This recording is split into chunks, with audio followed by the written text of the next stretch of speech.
Sudah keluar ya, Pak? Sudah, Pak, Bu, sudah kelihatan. Baik, Assalamualaikum warahmatullahi wabarakatuh. Waalaikumsalam warahmatullahi wabarakatuh. Waalaikumsalam warahmatullahi wabarakatuh. Oke, di sini saya akan mempresentasikan untuk tabel pertama mengenai produk instrumen strategi evaluasi dalam bentuk jurnal refleksi. Nah, di sini pertanyaannya, kegiatan apa yang belum dilaksanakan? Nah, diidentifikasi masalah sampai menentukan solusi, di sini semua kegiatan sudah dilaksanakan, tetapi masih banyak perlu yang harus diperbaiki lagi. Dari identifikasi masalah, pertama yang perlu diperbaiki adalah masih ada identifikasi masalah yang kurang tepat. Kemudian dieksplorasi penyebab masalah, semua kegiatannya juga sudah dilaksanakan, tetapi untuk kajian literatur yang relevan masih perlu ditambah. Untuk penentuan penyebab masalah, di sini juga sudah semua dilaksanakan, tetapi masih belum tepat akar penyebab masalah yang paling utama. Untuk masalah terpilih yang akan saya selesaikan di sini, semuanya juga sudah dilaksanakan, tetapi ada perbaikan pada masalah kedua yang dipilih, yaitu belum mengoptimalkan model pembelajaran yang inovatif sesuai dengan karakteristik siswa. Kemudian dieksplorasi alternatif solusi, di sini yang perlu diperbaiki adalah kajian literaturnya masih perlu ditambah. Kemudian untuk menentukan solusi, di sini yang perlu diperbaiki adalah perlu dikaji ulang solusi mana yang dapat diterapkan serta model pembelajaran yang harus diterapkan. Nah, untuk pertanyaan kedua, kegiatan apa sih yang sudah dilaksanakan?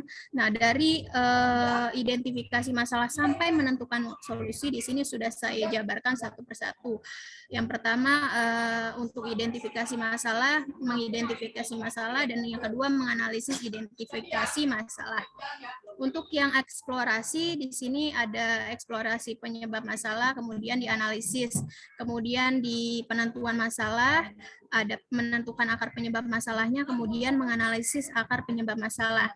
Kemudian di masalah yang terpilih di sini memilih masalah yang akan dicarikan solusi, kemudian menentukan apa sih akar penyebab masalahnya. Kemudian di sini mencari alternatif solusinya. Nah, untuk eksplorasi alternatif solusi di sini melakukan eksplorasi alternatif solusi, kemudian menganalisis alternatif solusinya. Nah, yang terakhir menentukan solusi. Di sini menentukan solusi yang relevan, kemudian menganalisis, kemudian menganalisis penentuan solusi, kemudian menganalisis alternatif solusinya. Nah, untuk pertanyaan ketiga, upaya apa yang akan dilakukan untuk mengatasi kegiatan yang belum dilaksanakan? Nah, di sini untuk identifikasi masalah, mengkaji kembali identifikasi masalah sesuai dengan kondisi sekolah. Kemudian dieksplorasi, mencari kajian literatur yang relevan dari setiap penyebab masalah. Kemudian di penentuannya, mengkaji kembali dan menganalisis hasil untuk menentukan akar penyebab masalah yang paling krusial atau utamanya apa. Kemudian ada masalah yang terpilih, mengganti penyebab masalah yang dari belum mengoptimalkan model pembelajaran yang inovatif tadi yang sudah saya jelaskan di poin pertama, di poin kedua, sesuai dengan karakteristik menjadi siswa ini mengalami kesulitan menguasai materi statistika. Kemudian dieksplorasi alternatif solusi, menambah kajian literatur yang relevan. Yang terakhir menentukan solusi, mengkaji kembali solusi yang bisa diterapkan. Kemudian mengkaji dan mempelajari kembali model-model pembelajaran yang inovatif.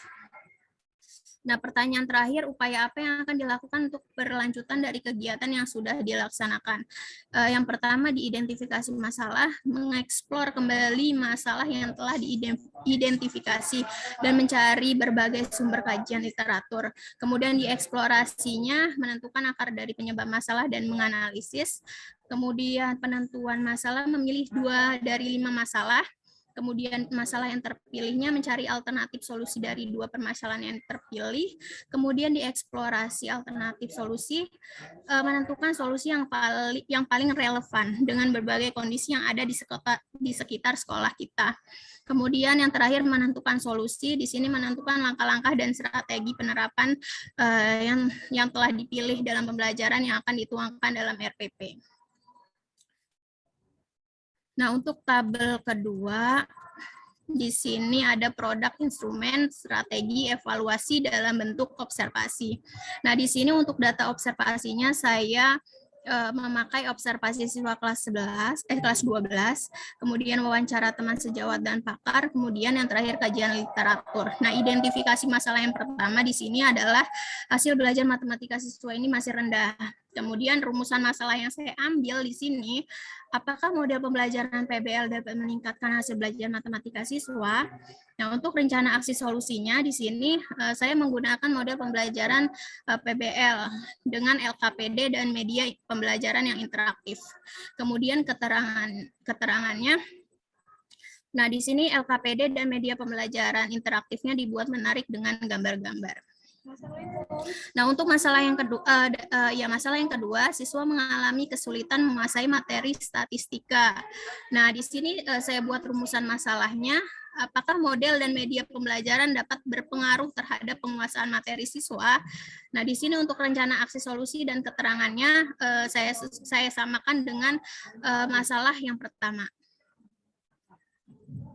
Kemudian untuk tabel ketiga di sini ada hasil wawancara yang pertama dari Ibu Trinuri Hartini selaku guru matematika di SMA Al Azhar, teman sejawat. Di sini untuk pendidikan formal saya nilai 4, kemudian pengalaman kerja saya nilai 3, pengetahuan teknis saya nilai 3, keterampilan teknis saya nilai 3, motivasi 3, kerjasama 3, etika sopan santunnya 4, kemudian kemampuan komunikasinya 3. Nah, kemudian yang kedua di sini saya selaku Ketua MGMP Pak Dwi Atmojo, di sini saya nilai untuk pendidikan formal sampai etika sopan santunnya saya beri nilai 4, dan untuk kemampuan komunikasinya saya beri nilai 3. Nah, untuk tabel keempat di sini, untuk memiliki motivasi yang tinggi dalam melaksanakan pekerjaan, saya nilai selalu sampai di sini memberikan umpan balik terhadap tugas dan ujian yang diberikan. Saya checklistnya disering seperti itu. Kemudian di tabel 5 di sini ada produk, instrumen, strategi, evaluasi dalam bentuk penilaian artefak hasil belajar siswa. Di sini kegiatan yang pertama ada pembukaan. Nah, di sini pengamatannya menjawab salam dan berdoa. Indikatornya bersyukur dan mengamalkan ajaran agama yang dianutnya, sesuai dengan yang dianutnya. Untuk capaian perkembangan anak, siswa mampu bersyukur dan mengamalkan ajaran agama yang dianutnya. Untuk ice breaking, saya buat jika maka. Untuk indikatornya kekompakan. Nah, capaiannya kekompakan siswa semakin meningkat. Untuk pretest menjawab pertanyaan pada soal, untuk indikatornya mengetahui kemampuan awal siswa, kemudian capaiannya siswa mampu memiliki pengetahuan awal yang dibutuhkan. Nah, untuk kegiatan inti di sini, saya ambil sintaks dari PBL, dari orientasi siswa kepada masalah, mengorganisasikan, sampai menganalisa atau menganalisis dan mengevaluasi proses pemecahan masalah. Nah, di sini saya ambil tujuan pembelajaran. Yang pertama, menentukan ukuran pemusatan dan penyebaran data yang disajikan dalam bentuk tabel distribusi, frekuensi, dan histogram. Kemudian yang kedua, menyelesaikan masalah yang berkaitan dengan ukuran pemusatan data yang disajikan dalam tabel distribusi, frekuensi, dan histogram. Kemudian di sini ada kegiatan post-test. Saya buat tes tertulis. Di sini untuk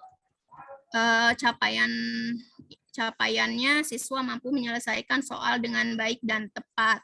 Untuk refleksi, di sini saya mendeskripsikan pengalaman belajar dalam berbagai representasi. Nah, untuk indikatornya capaian apa yang belum atau sudah siswa dapatkan dari pembelajaran yang sudah berlangsung. Nah, untuk Capaiannya, siswa mampu menuliskan pengalaman belajarnya melalui refleksi 4F, fact, finding, feeling, sama feature. Nah, untuk tindak lanjut yang terakhir, di sini saya adakan remedial dan pengayaan. Nah, di sini untuk capaian perkembangan anaknya, siswa mampu menyelesaikan soal dengan baik dan tepat. Mungkin itu saja dari saya. Terima kasih. Mohon masukannya untuk Bu Rini dan Pak Sugeng.